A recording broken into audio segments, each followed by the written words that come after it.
Why Pakistan Will Face a Water Crisis by Group 1.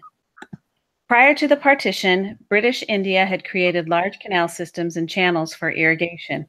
After the partition in 1947, the waters of the Indus River system were divided, which left the headworks in India and the canals in Pakistan. In April 1948, India blocked the waters from flowing into Pakistan. Until a permanent solution could be reached, the Inter-Dominion Accord was established, which required India to provide water to Pakistan for an annual fee.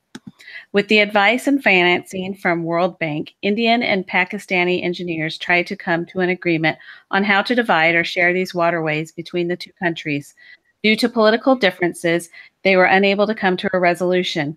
The World Bank proposed a solution in 1954, and after 6 years of talks, the Indus Water Treaty was signed in 1960 by the Indian Prime Minister and the President of Pakistan.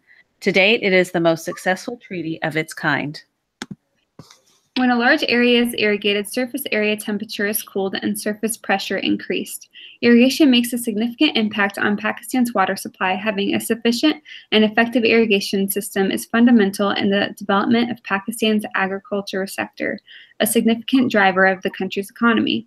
Pakistan's climate type means that more than 90% of harvest depends on irrigation through the Indus Basin irrigation system, which draws water from the Indus River.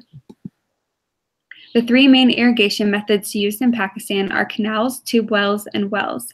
Canals alone account for about 80% of irrigation, followed by tube wells at 17%.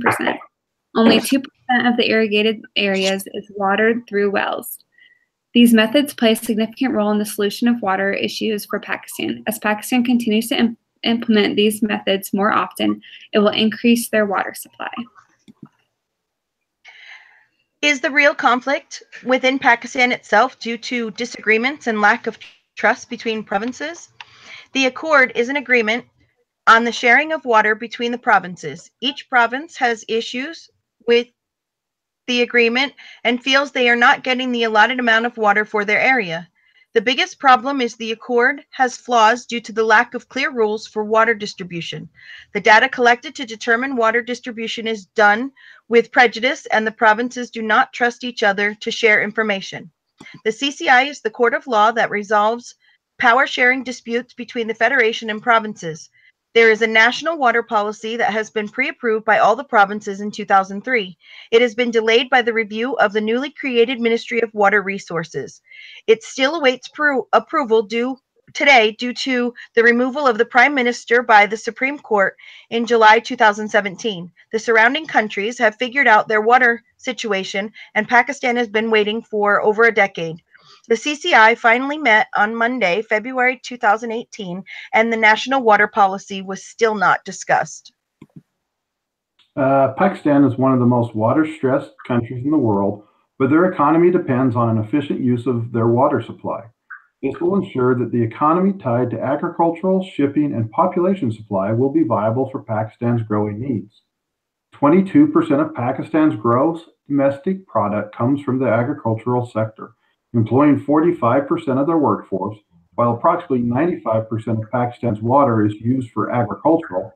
Pakistan's economy could face a major blow as water demands outpace water supply.